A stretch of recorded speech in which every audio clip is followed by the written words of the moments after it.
Si Hikaru ay ang iyong karaniwang high schooler na may kaila-hilakbot na pagkabalisa sa lipunan at walang ideya kung ano ang gusto niyang gawin sa kanyang buhay. Maaga siyang nagising isang umaga at pagkatapos kaladkarin ang sarili mula sa kama, tumungo siya sa istasyon ng tren at sumakay sa unang tren patungo sa kanyang paaralan, ngunit may isang bagay na gumugulo sa kanya kanina pa. Kagabi, habang nakasakay siya sa kanyang bisikleta, nakakita siya ng misteryosong orange na liwanag sa kalangitan at narinig niya ang isang boses na tumatawag sa kanya kaya sinusubukan niyang malaman kung ano iyon, ngunit wala pa siyang nahanap na impormasyon. Habang siya ay nag-scroll, napansin niya ang isang buntis na babae na nakatayo sa kanyang harapan, pati na rin ang dalawang matandang babae na tahimik na hinuhusgahan siya sa hindi pagbibigay ng kanyang upuan sa buntis. Pakiramdam niya ay ito ang tamang gawin, kaya tumayo siya at akmang iaalok ang buntis na babae ng kanyang upuan. Ngunit pagkatapos ay narinig niya ang isang pares ng mga lalaki sa background na pinagtatawanan siya dahil sa pagiging isang magandang dalawang sapatos, pero paranoid lang pala siya at iba ang pinag-uusapan ng dalawang lalaki. Nakahinga siya ng maluwag ng mapagtanto niyang hindi siya ang pinag-uusapan ng mga ito. Ngunit habang nakatayo siya sa pwesto, tumayo na ang katabi niya at inalok ang buntis na babae ng upuan niya. Kaya ngayon, si Hikaru ay naiwang awkward na nakatayo mag-isa at nakaramdam siya ng labis na kahihiyan tungkol dito na malapit na siyang bumaba ng tren, ngunit bigla na lamang, may sumakay sa kanyang mga kaklase at nakita siya, kaya kailangan na niyang sumali. Sila. Nagsimulang mag-usap ang mga kaibigan ni Hikaru tungkol sa kanilang mga plano sa hinaharap, ngunit hindi talaga nakikinig si Hikaru sa buong oras na ito dahil abala pa rin siya sa nangyari kagabi. Tinanong siya ng kanyang mga kaibigan tungkol dito, kaya ipinaliwanag niya na mula sa kanyang naaalala, narinig niya ang isang boses kagabi. Ngunit binuksan niya ang kanyang bintana upang makita kung ano ang nangyayari at nakita niya na ang paligid ng gusali ng Kagami ay talagang maliwanag at nais ng isang mas magandang tingnan, kaya sumakay siya sa kanyang bisikleta paakyat sa burol upang makakuha ng mas magandang tanawin, ngunit hindi niya alam noong panahong iyon. Isang malaking labanan ang nagaganap sa gusali ng Kagami at isang orange cube ang malapit ng manako ng isang batang babae na may mga robot na braso na nakakabit sa kanyang balakang. Sinubukan niyang tumakas sa bubong, ngunit pag-akyat niya roon ay agad siyang pinalibutan ng private police force ng gusali at nakilala siya bilang mecha UT user, kaya agad nilang inilabas ang kanilang mga armas sa pagtatangka upang i-neutralize siya. Ngunit ang mga mekanikal na braso na iyon ay ginagawa siyang mahirap na tamaan ng target. Matapos mabaigo ang mga opisyal ng pulisya na pigilan siya, ang mga gwardya ay naglabas ng mga espesyal na armas at ginamit ang mga ito upang i-freeze siya sa lugar. Pagkatapos ay lumabas ang boss at inilabas ang isang mekanikal na nilalang, ngunit ang isang ito ay na-eksperimento upang gawin itong isang mas mahusay na tool. Ang mekanikal na mga braso ng babae ay nagagalit sa ginawa ng lalaki sa isa sa kanilang kauri, ngunit ang lalaki ay hindi nagpakita ng pagsisisi habang binawi niya ang kubo upang magamit niya ito sa isa sa kanyang hinaharap na mga eksperimento. Tumanggi ang dalaga na mangyari iyon. Kaya, sa tulong ng mga armas, sinus, at dex, nakawala siya sa bitag at inaatake ang developer ng armas. Sa proseso ng laban, nakuha ng batang babae ang kubo mula sa developer ng armas, ngunit dahil nasira ang containment tube, nauwi ito sa paglulunsad ng ilang daang metro sa hangin. Noon ay nakita ni Hikaru ang isang pagsabog na nagmumula sa gusali at kinunan pa niya ito ng video. Ngunit sa ilang kadahilanan, walang kakaibang naitala. Naaalala rin niya na nakakita siya ng isang kumikinang na cube na nakarating sa isang lugar malapit sa gusali, ngunit muli, wala sa mga iyon ang nagpakita sa kanyang pag-record. Iniisip ng kanyang mga kaibigan na baka nagkaroon lang siya ng kakaibang panaginip kagabi, ngunit dahil sa curiosity, dahil may narinig siyang boses, tinanong nila kung anong klaseng boses ang narinig kagabi at nahihiyang sabihin ni Hikaru, ngunit sinabi niya sa kanila na humihingi ng tulong ang boses. Nagbiro ang kanyang mga kaibigan na maaaring multo ito, ngunit alam ni Hikaru ang kanyang narinig at nagkataon, narinig niya muli ang parehong boses. Kaya't kahit na siya ay dapat na pumapasok sa klase, siya ay tumatakbo sa isang pagtatangka upang subaybayan ang boses pababa. Nagtatapos siya sa paglapit sa gusali ng Kagami, at hindi siya sigurado kung ano ang gusto niyang hanapin. Ngunit nang papasok na siya sa isang rope-off area, hinarang siya ng isang pulis na nagsabi sa kanya na hindi siya pinapayagang bumalik dito. Tinanong ni Hikaru kung bakit, kaya ipinaliwanag ng opisyal na nagbigay ng malaking donasyon si Chagami sa istasyon ng pulisya kapalit ng dalawang opisyal na tumulong sa kanya sa isang maliit na sitwasyon. Ngunit pagkatapos ay nakatanggap siya ng mensahe sa kanyang radyo na nagsasabi sa kanya na kailangan ni Mr. Kagami ang lahat ng mga opisyal upang magtungo sa likod na silid, kaya ang opisyal ay lumiko upang tumungo sa likod, na iniwan ang hindi kilalang bata malapit sa pinaghihigpitang lugar. Sa simula ay babalik si Hikaru dahil isa siyang masunurin sa batas, ngunit nang malapit na siyang umalis, muli niyang narinig ang boses. Kaya nagpasya siyang huwag pansinin ang do not cross tape at maghanap ng mga bagay sa inabandonang seksyon ng compound. Naglakad-lakad siya saglit hanggang sa makatagpo siya ng nagbabantang kumikinang na cube sa gitna ng sahig, at iniisip niya kung ito ba ang tumatawag sa kanya.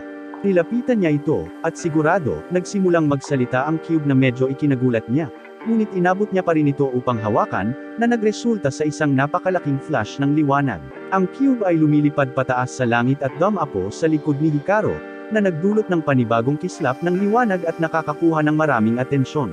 Sa oras na imulat ni Hikaru ang kanyang mga mata, mayroon na siyang napakalaking braso na lumalabas sa kanyang likod, at ang braso ay talagang gumaan na sa wakas ay nailigtas na.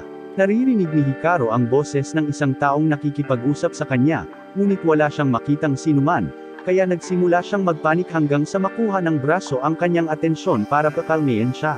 Ang pagkakita ng isang metal na braso na tumubo mula sa kanyang likod ay walang nagawang pakalmayan si Hikaru, ngunit ang braso ay nagsimulang magpasalamat sa kanya dahil ito ay tunay na nagpapasalamat na nakalabas mula sa cube na yon. Sinusubukan nitong sabihin kay Hikaru ang pangalan nito, ngunit napagtanto nito na hindi talaga nito maalala kung ano ang pangalan nito. Hindi pa rin kinaya ni Hikaru na may braso siya sa likod, but then he realized na hindi naman talaga nakakabit ang braso sa likod niya, nakadikit lang ito sa jacket niya. Bago niya maisip kung ano ang susunod na gagawin, isang drone ang nagpakita upang siyasatin ang lugar, at iyon ay humantong kay Hikaru na maniwala na ang braso ng robot ay dapat nakabilang sa grupo ng Kagami at ayaw niyang magkaroon ng anumang gulo, kaya nagsimula siya.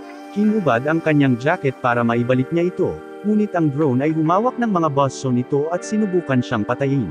Si Hikaru ay nagsimulang tumakbo para sa kanyang buhay, at sa tingin niya ay hinahabol siya ng drone dahil sa mekanikal na braso, kaya kapag siya ay nahulog, sinubukan niyang ibalik ang braso upang hindi na siya ma-atake, ngunit lumalabas na ang drone ay partikular na sinusubukang patayin siya, kaya kailangang humakbang ang braso at ipagtanggol siya. Na-trauma si Hikaru mula sa malapit kamatayan na karanasan, at wala siyang ideya kung ano ang ita-target sa kanya ng murder drone sa halip na ang braso, ngunit sinabi sa kanya ng braso na wala silang anumang oras upang magpahinga dahil mas maraming drone ang nasa kanilang paraan, at ang tanging paraan para makaalis siya rito ng buhay ay kung magtutulungan sila.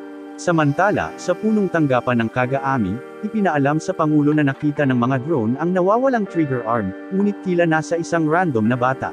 Ang isa sa mga nakatataas ay nagtanong kung ang batang lalaki ay kaanib sa organisasyon ng armas, ngunit ayon sa kanilang background check, siya ay talagang isang random na bata na nagkataong natagpuan nito. Kaya ang mas mataas ay nagutos ng isang 2 kilometrong perimeter upang maging nabuo upang hindi siya makatakas, at para lahat ng magagamit na puwersa ay nakatuon sa pagkuha ng trigger arm. Wala siyang pakialam kung ano ang mangyari sa bata. Kasabay nito, si Hikaru at ang braso ay umiwas sa pagtuklas ng mga drone, at habang si Hikaru ay nagpapasalamat na ligtas, gusto pa rin niya ng paliwanag kung ano ang braso at kung bakit siya hinahabol dahil dito. Ang braso sa kasamaang palad ay walang maalala, kaya hindi nito masagot ang mga tanong ni Hikaru, ngunit isang bagay na alam nito na si Hikaru ay isang mabait na tao para sa pagligtas nito. Karaniwan, hindi makakagalaw ang braso ng walang arbitrium, ngunit kay Hikaru, mayroon itong mad ulash na makinis na mga kasukasuan. Binabati ito ni Hikaru sa kalayaan nito, ngunit hindi na siya sasali pa at piniling iwanan ang braso, kasama ang kanyang jacket.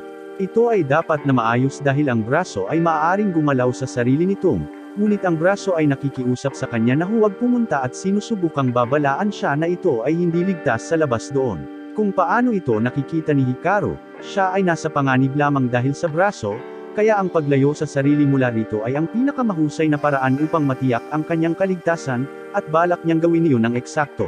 Gayunpaman, napapansin niya na habang lumalayo siya, mas tumahimik ang braso, at sa pagtalikod niya, nakita niyang halos nawalan na ng lakas ang braso. Pagkatapos ng kaunting pagsubok, kinumpirma niya na talagang nawawala ng kapangyarihan ang braso tuwing napakalayo niya, at ibig sabihin, mabuti man o mas masahol pa, naipit siya sa braso.